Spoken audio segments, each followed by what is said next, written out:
Assalamualaikum warahmatullahi wabarakatuh.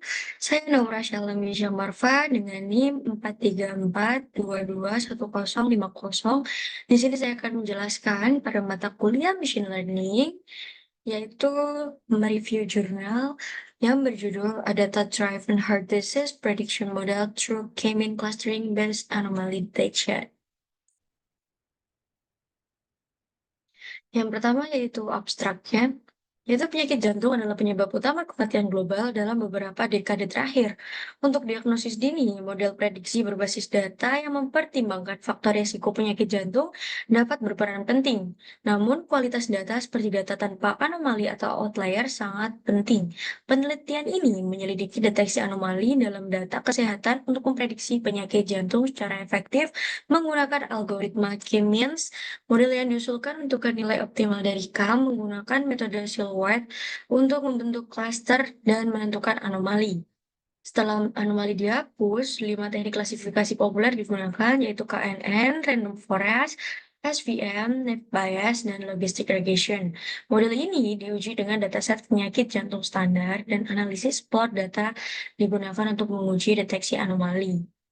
Pendahuluan, penelitian ini bertujuan untuk membuat model prediksi yang dapat mendeteksi risiko penyakit jantung dengan lebih akurat menggunakan data yang bersih dan bebas dari anomali. Menggunakan metode K-mean clustering, penelitian mencoba mengidentifikasi dan menghapus data yang dianggap tidak normal atau anomali dari dataset penyakit jantung. Dan dengan begitu, model prediksi dapat bekerja lebih akurat dan hasilnya bisa lebih andal. Kita masuk pada metodologi. Yang pertama yaitu ada persiapan data. Dataset penyakit jantung dari Kaggle yang saya gunakan yang terdiri dari 303 data pasien dengan 13 fitur. Data yang hilang pada atribut yaitu Chol dan Talak diimputasi dengan nilai rata-rata. Ini adalah dataset yang saya gunakan, yang digunakan pada jurnal ini. Selanjutnya yaitu ada penanganan data dan preprocessing. Selain penghapusan anomali, mungkin ada langkah tambahan dalam preprocessing yang dilakukan di jurnal, seperti imbalance data yang mempengaruhi hasil akhir. Yang ketiga yaitu K-mean clustering untuk deteksi anomali. Nah, untuk mengelompokkan data dengan K-means, metode K-means digunakan untuk membagi data ke dalam kelompok atau klaster.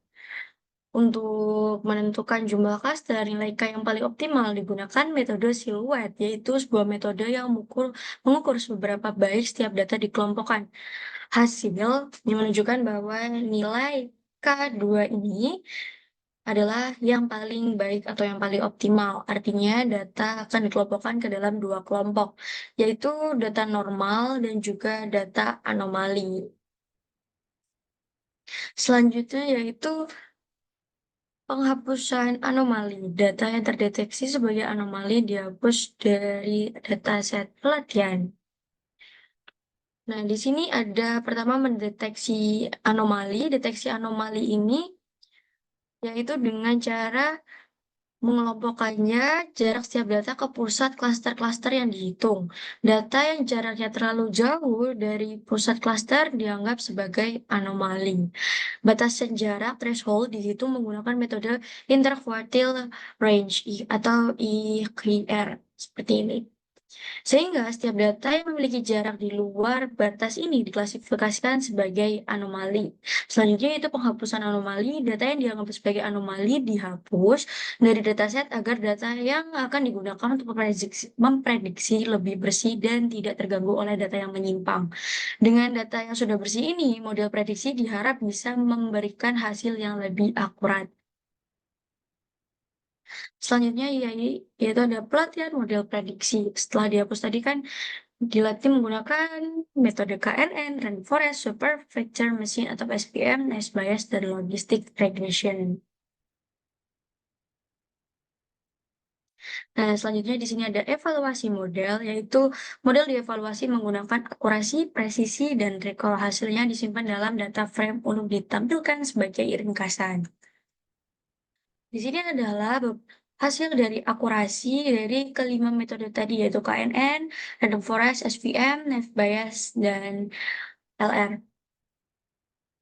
Nah, ini untuk hasil lebih spesifikasinya, angkanya. Nah, di sini perbandingan akurasi untuk klaster.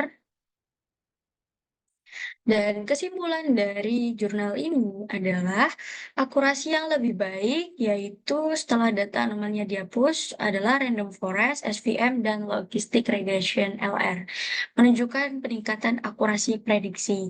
Misalnya, pada algoritma random forest mencapai akurasi tertinggi sebesar 88 ini pada K sama dengan 5 tanpa anomali dibanding dengan 82% pada data yang asli yang mengandung anomali.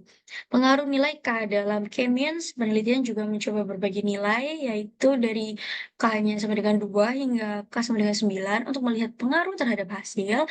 Nah, hasilnya adalah ditemukannya K sama dengan 2 memberikan keseimbangan yang terbaik antara akurasi dan biaya komputasi.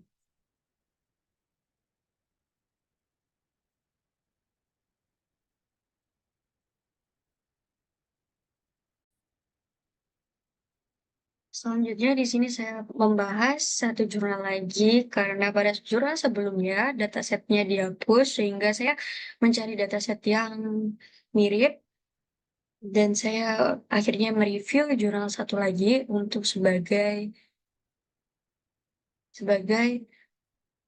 jaga-jaga kalau jurnal sebelumnya itu hasilnya tidak sama dengan jurnal. Nah, jurnal yang kedua ini berjudul Heart Disease Clustering Using K-mean Analysis. Pendahuluannya bisa kita skip aja. Nah, di sini yaitu algoritma K-means berhasil diterapkan pada dataset Cleveland Heart Disease yang berisi dari 209 pasien dengan 8 atribut. Di sini yang saya gunakan yaitu data datasetnya seperti ini, sedangkan yang tadi menggunakan dataset yang berupa angka-angka saja.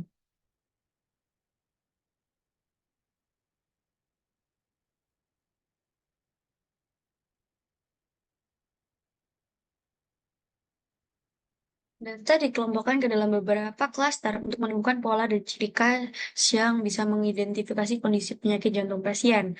Dataset ini dikelompokkan berdasarkan atribut seperti usia dan kolesterol, serta ditemukan tiga jenis utama nyeri dada yang dialami oleh pasien, yaitu angina tipikal, angina non-tipikal, dan nyeri dada asimptomatik. Metodologi yang pertama yaitu one hot encoding untuk data kategoris. Data dalam bentuk kategoris, misalnya jenis kelamin seperti tadi, kan ada female dan male, dan juga tipe nyeri dada dan lain-lain tidak dapat langsung digunakan dalam algoritma K-means. Oleh karena itu, kita perlu mengubah data ini ke dalam format numerik. Metode yang digunakan di sisi adalah one hot encoding, di mana setiap kategori diubah menjadi kolom biner 0 atau 1. Seperti itu. Ini untuk visualisasi data mentahnya. Di sini yang digunakan yaitu kolesterol, dan usia. Kenapa ini digunakan kolesterol dan usia? Karena fitur egg dan kolesterol ini seringkali memiliki hubungan dengan gejala nyeri dada, yang merupakan salah satu tanda awal dari penyakit jantung. Pada penelitian ini, menggunakan kedua fitur ini untuk melihat apakah ada pola klaster yang muncul yang dapat mengidentifikasi jenis nyeri dada tertentu yang terkait dengan tingkat risiko penyakit jantung. Selanjutnya di sini ada standarisasi fitur. Algoritma K-means sensitif terhadap skala fitur. Oleh karena itu, data harus distandarisasi sehingga setiap fitur memiliki skala yang sama. Proses ini dilakukan menggunakan standar scale di mana setiap fitur akan memiliki rata-rata dari 0 dan standar deviasinya 1. Selanjutnya yaitu inisialisasi dan penerapan K-mean clustering. Algoritma K-mean adalah metode clustering yang membagi data aset menjadi beberapa kelompok atau cluster. Jumlah cluster ditentukan sebelumnya. Algoritma ini bekerja dengan cara memilih jumlah titik acak sebagai sentroid, lalu menghitung jarak setiap titik data ke sentroid tersebut. Setelah itu, titik data dikelompokkan ke sentroid terdekat. Sentroid diperbarui berdasarkan rata-rata dari titik yang berada di cluster tersebut. Dan langkah ini diulangi hingga konvergensi tercapai. Jadi di sini klasternya ada 3. Nah, ini ada visualisasi hasil klasterisasi. Di sini klasternya ada 1, ini berwarna hijau, yang 2 berwarna biru, dan yang ketiga berwarna kuning. Nah, di sini yang bintang ini adalah sentroidnya. Sentroidnya jumlahnya juga 3. Ini adalah visualisasi hasil klasterisasi Kamiens dari kolesterol dan age. Selanjutnya yaitu ada metode elbow untuk menentukan jumlah klaster optimal. Nah, ini ada 9 titik jumlah klasternya. Metode elbow digunakan untuk menentukan jumlah klaster optimal. Metode ini melibatkan perhitungan sum of square error atau SSE untuk setiap jumlah klaster. SSE mengukur berapa jauh titik dari data sentroidnya. Tujuannya dari metode ini adalah menemukan titik di mana penurunan SSE mulai melambat secara signifikan, yaitu disebut elbow. Jumlah klaster pada titik ini adalah jumlah klaster yang optimal. Hasil penelitian dari jurnal ini yang pertama yaitu faktor usia dan kolesterol terbukti menjadi faktor penting dalam prediksi penyakit jantung, di mana sebagian besar pasien yang termasuk dalam klaster risiko tinggi menunjukkan pola tertentu pada atribut tersebut. Yang kedua, K-means terbukti menjadi metode yang efektif dan efisien untuk mengidentifikasi pola tersembunyi di dalam dataset penyakit jantung. Kesimpulannya, dari analisis data menggunakan algoritma K-means, kita mengetahui bahwa usia merupakan faktor utama dalam prediksi penyakit. Karena titik berat plot yang kita anggap sebagai atribut usia memiliki konsentrasi dan kesamaan terbesar. Model prediksi penyakit menggunakan faktor utama yaitu 4 jenis nyeri dada. Pengelompokan K-means membantu kita memprediksi terjadinya nyeri dada terlebih dahulu. Dengan demikian, merupakan algoritma pengelompokan yang sangat sederhana dan populer yang digunakan dalam industri. Sekian yang dapat saya sampaikan. Mohon maaf atas kekurangan dalam penyampaian saya. Sekian presentasi dari saya. Wassalamualaikum warahmatullahi wabarakatuh.